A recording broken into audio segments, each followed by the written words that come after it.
If you are a regular viewer of this channel, or maybe if you follow me anywhere else on social media, you probably already know that I am a big fan of journaling as a potential tool for stress relief.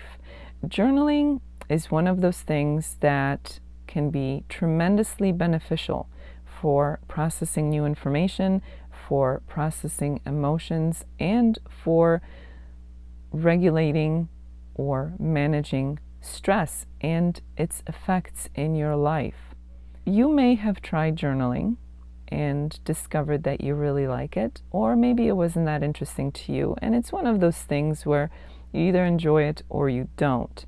But the idea here, what I will present to you, is that journaling is beneficial enough in terms of managing stress, in terms of stress relief, that it may be worth a try. If maybe you've never tried it, or you've tried it and didn't quite take for you, I would suggest that you give it another try, simply because of its benefits. And it's entirely possible that if you didn't quite take to it, maybe you simply didn't try the form of journaling that speaks to you. Let me explain what I mean. Journaling can come in a variety of flavors, if you will. Traditionally, when we think of journaling, maybe that means taking pen to paper. Maybe you have some kind of a notebook or an actual journal that's dedicated to you writing down your thoughts and expressing yourself on paper that way. And this is for your eyes only. This is for your own benefit. But journaling is not limited to only that. Yes, you can take pen to paper, but you can just as easily do a more modern version of that, maybe by typing in a journal that you've created on your computer or on your phone or on your tablet. Maybe that means dictating the text. Forget typing, forget handwriting. You could just dictate the text. Maybe journaling for you is an audiophile experience. Not all journaling has to be limited to written word or dictated word. It could be a spoken word. So you can journal by recording your thoughts. And today there are so many different options, so many different apps that you can have right on your phone where you can journal with spoken word. And some of them get quite sophisticated and quite advanced, where your journaling can be transcribed and it can be something that you go back to and search by words, by phrases. So the sky's the limit. But the idea that I'm trying to convey right now is that if you haven't tried journaling, or if you have and you didn't quite take to it, give it another go, because there are many different ways to journal. And while traditionally journaling is something that is done in a private type of intention, where you write it for yourself only, it's for your eyes only. People tend to be protective with their journal entries because they're private and they're only for them. But you may, if you choose to do so, explore the idea of journaling in a different form, maybe in a form of blogging, something that you might share with an audience. It could be a select audience, it could be an audience of this planet, whatever you choose to do. So think about that, because there are so many options when it comes to journaling. Journaling is not something that has to happen every single day. If journaling has not been your thing because you simply don't want to commit to journaling every single day, take comfort in knowing that you don't have to do it every single day. You can do it a couple of times a week. Maybe you do it once a week. But allow yourself the opportunity to, at the very least, explore journaling as an option for processing new information, processing your thoughts, processing your emotions, and allowing yourself to better manage the stress in your life.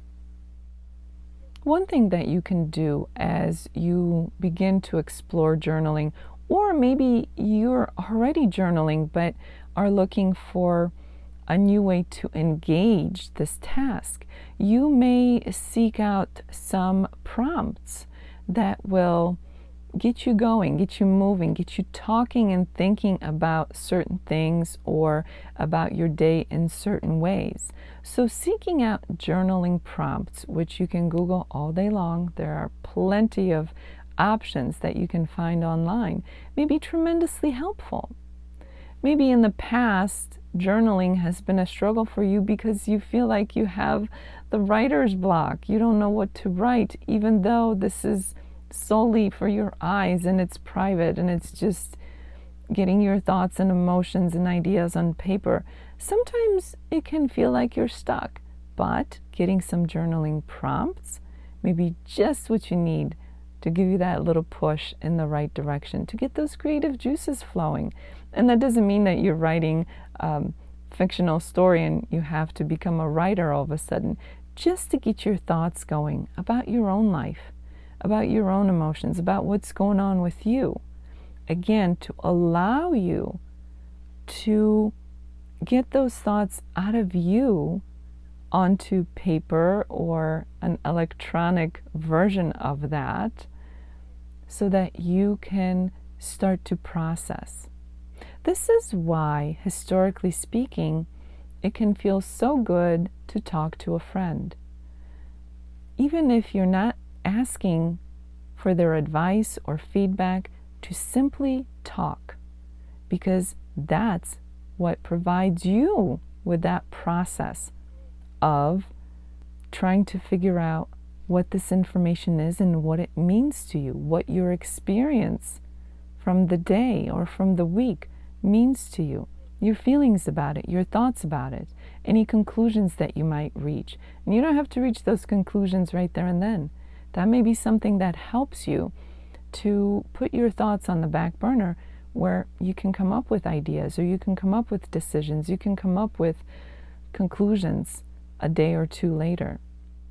If you've ever decided to sleep on something, maybe you had a decision to make, maybe you had new information to process, and you choose to not make a decision in the moment, but rather sleep on it, it's not dissimilar from writing it down and letting your brain process in the background. So journaling can come with many, many benefits, especially when you strive to have a better stress management practice as your experience in your life. Journaling can truly provide mental clarity. It can help you to organize your thoughts. It can help you to get them out of your head and into something that is more visually organized for you, whether that means visually, literally on paper, or in an electronic version of that, even an audio file.